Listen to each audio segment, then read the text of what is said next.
what's this story with Biolabs? Adam, have you been following this story with Biolabs? Here's a Reuters story. Russia says U.S. has biolabs with plague and anthrax in Ukraine. U.S. calls claim absurd. Russia said on Wednesday the United States must explain that what Moscow claims was a military biological program in Ukraine, an allegation Washington has already dismissed as absurd misinformation. Russian Foreign Minister spokesperson Maria Zakharova said evidence of the alleged program has been uncovered by Russia during what it calls its military operation in Ukraine. It involved deadly pathogens, including plague and anthrax, she said. Zakharova said Russia had documents showing that the Ukrainian Health Ministry had ordered the destruction of samples of plague, cholera, anthrax, and other pathogens after February 24th. Now, let me read the next story to you on Biden officials say U.S. working with Ukraine to prevent bio-research facilities from falling into Russian hands. Ukraine has biological research facilities, which is fact we now are quite concerned Russian forces may be seeking to gain control of. So we are working with the Ukrainians on how we can prevent any of the research materials from falling into the hands of Russian forces should they approach. Okay, so that is being said by Undersecretary of State for Political Affairs Victoria Nuland. Okay, the response came in regards to a question from Senator Marco Rubio, who asked, does Ukraine have chemical or biological weapons? Following Nuland's response, Rubio continued to ask the question whether she had any doubt that they did or not. There is no doubt in my mind, Senator, and it's classic Russia technique to blame on the other guy what they're planning to do themselves. Okay. And then some of it links back to Obama. But I'll pause right now if you guys got any thoughts on this. Go ahead, Liz. Yeah, so a couple of things can be true at the same time. I just airdropped you, yeah. So this is this document that I just airdropped. This is from the U.S. Embassy in Ukraine, April of 2020, 2 years ago. I found this document and scroll down a little bit to what this press release says, if you wouldn't mind. Yeah, so it says the U.S. Embassy would like to set the record straight regarding disinformation spreading in some circles in Ukraine that mirrors Russian disinformation regarding the strong U.S.-Ukraine partnership to reduce biological threats. But then listen to what they say. Here in Ukraine, the U.S. Department of Defense's biological threat reduction program works with the Ukrainian government to consolidate and secure pathogens and toxins of security concern in Ukraine government facilities while allowing for peaceful research and vaccine development. That, my friend, is, first of all, an admission that there are biological weapons labs in Ukraine. But the reason it's so euphemistic is because once biological weapons research was sort of banned, our government still does this. They just do it under the guise of it being biodefense. And you can tell when there's a sentence like that. They literally say the U.S. Department of Defense works with the Ukrainian government for peaceful research. Like, define to me what peaceful research is, because if peaceful research is the same type of research that the U.S. was involved in funding in the Wuhan Institute of Virology, then we have a very different definition of peaceful here. So I think that there is, for almost certain evidence, that there are biological labs in Ukraine.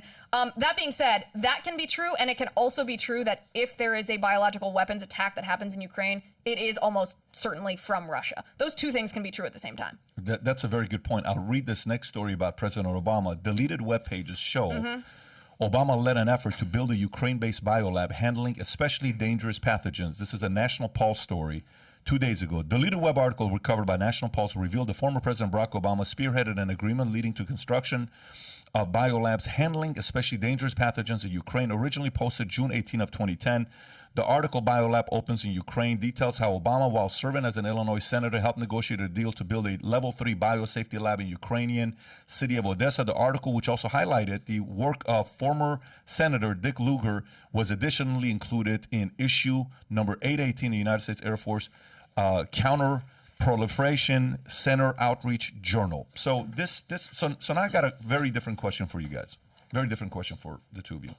So what is the and from the other side, some people are asking this question, what is the big deal with this? Meaning, if the enemy in China, the one with Wuhan lab, that's very problematic because you're funding the enemy to come up with certain biowarfare. But if a lot of people, the next war is going to be cyber and it's going to be bio, shouldn't we get smarter in this area? Shouldn't we invest some money to research and get better at this?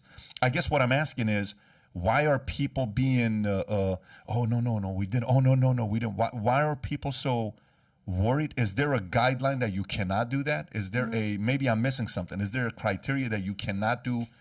And what is that criteria?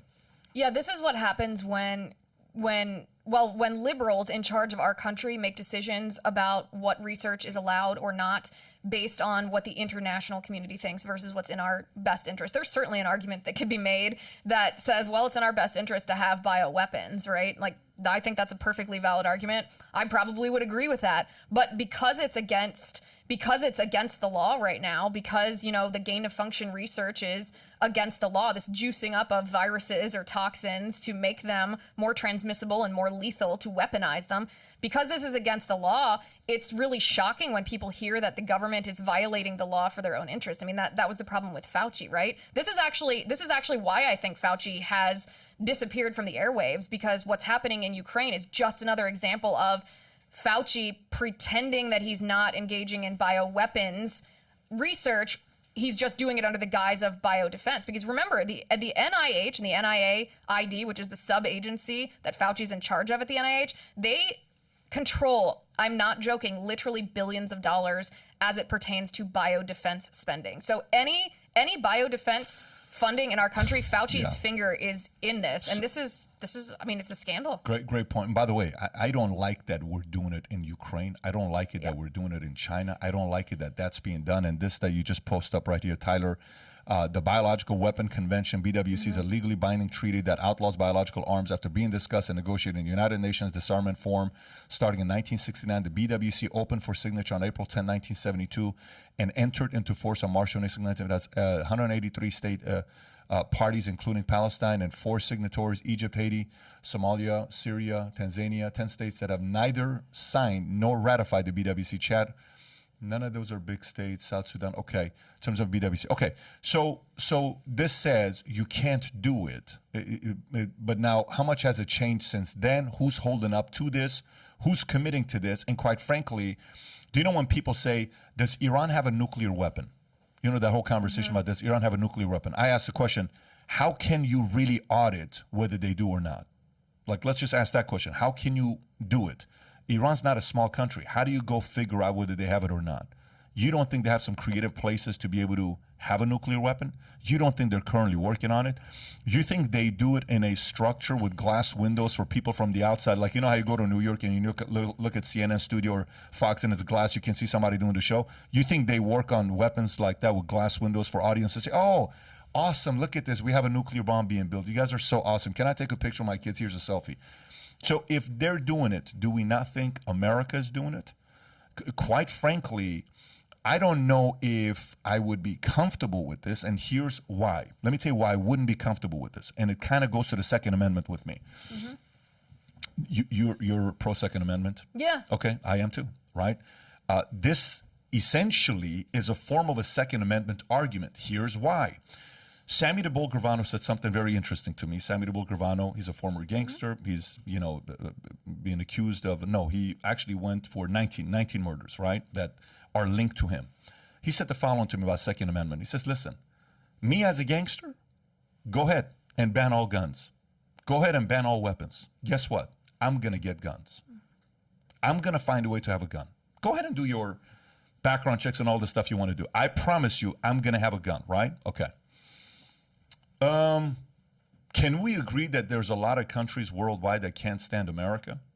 That if we apply the same concept right here with Second Amendment, do you not think the bad guys are saying, oh, yeah, let's ban biological, labs and research. Yeah, let's do it. You're right. Wink. We're going to follow your guidelines. Check.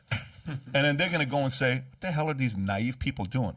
Behind closed doors, everybody's working on this, because what happened the last 2 years to the world? Was that not not putting a link to China or whoever? Was that not a biological crisis? Whoever it was, and we have to still do the investigation, was that not a biological crisis that it spread and stopped the entire world? So for me, with Ukraine, of course not. With China, absolutely not. But do I kind of want my military to get stronger and invest into studying these types of things that could potentially take our lives, and half the population can be lost and we're not prepared for it? And we're going to say, oh, we were following the rules. No, the other guy wasn't following the rules. and we need to renegotiate this deal ASAP, because we're not going to sit here like a bunch of naive, God-fearing people. Oh, everything's going to work out. No, only the paranoid survive. Cyber warfare is going to make people's life a hell. We already experienced what happened with bio. I don't know. I'm going a completely different direction. I may be fully wrong. And No, No, I you're agree absolutely with you. right. Yeah. You're absolutely right. And if you go take a look at arms reductions treaties, and you can go back to Carter and Reagan on this, SALT and SALT II, strategic arms limitation talks. It's the same bumper sticker that the NRA uses, and it's right. If guns are outlawed, only outlaws have guns. It's the same thing. If you make a treaty like this, and by the way, it was found out in the transition between Gorbachev and Chernenko, right? You remember this? Chernenko was a complete drunk. True.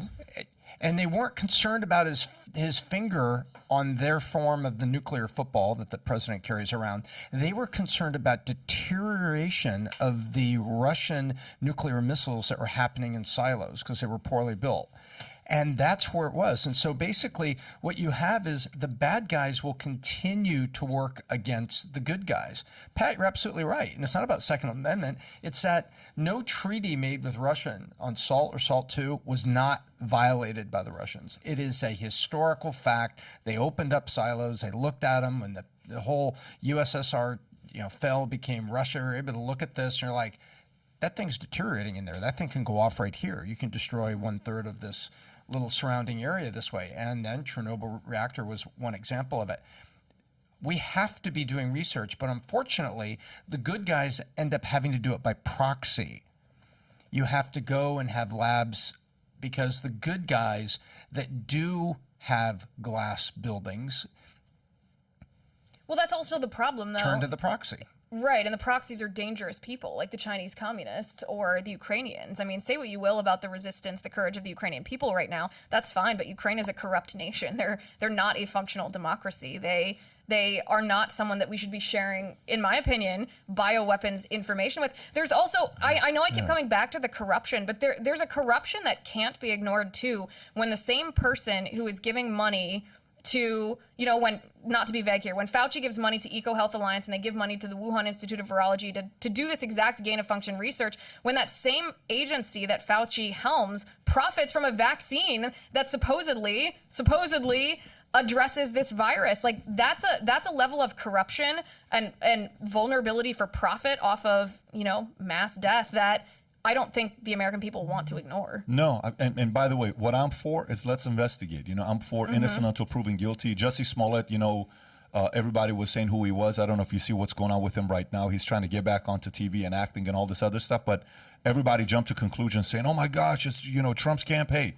Innocent until proven guilty, which if that happened to the guy, freaking terrible. That's a terrible situation. And then we find out, no, that was all a fluke. Did you see, did you want to say something? Well, I was just going to say, we kind of glossed over the incompetence here. That the Biden administration has had over a year to prepare for a Russian invasion of Ukraine. Russia started moving troops to the border in March of 2021, if not earlier, and we're just now worrying about the level 3 biolab and to evacuate it and get the deadly pathogens out of it. Are you kidding me? Yeah. Like, what are these people doing? This is incompetence of the highest level. These things should have been handled a year ago. And it should have, when the question came up in the congressional hearing, Victoria Nuland should have said, yes, it's been taken care of. We handled it 6 months ago, 7 months ago. What is that one scene in Godfather where they try to kill Marlon Brando?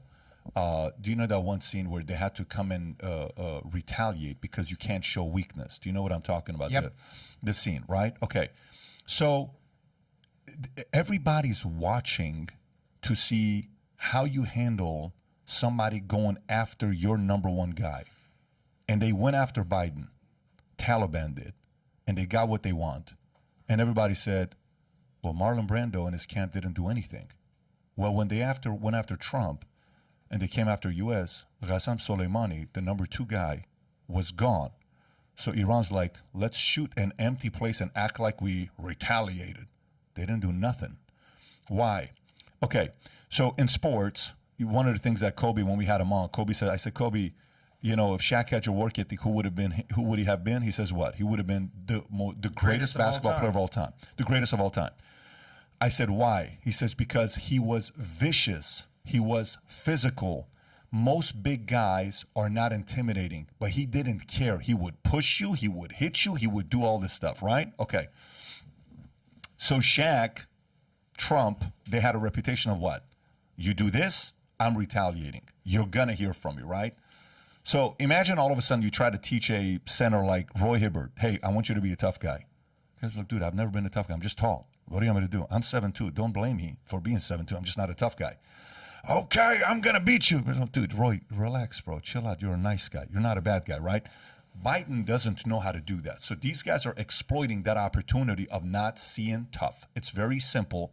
And the enemy is capitalizing off this opportunity. So if you enjoyed this little segment from the podcast, click over here to watch the entire podcast. And if you've not subscribed to the channel, please do so. Take care, everybody.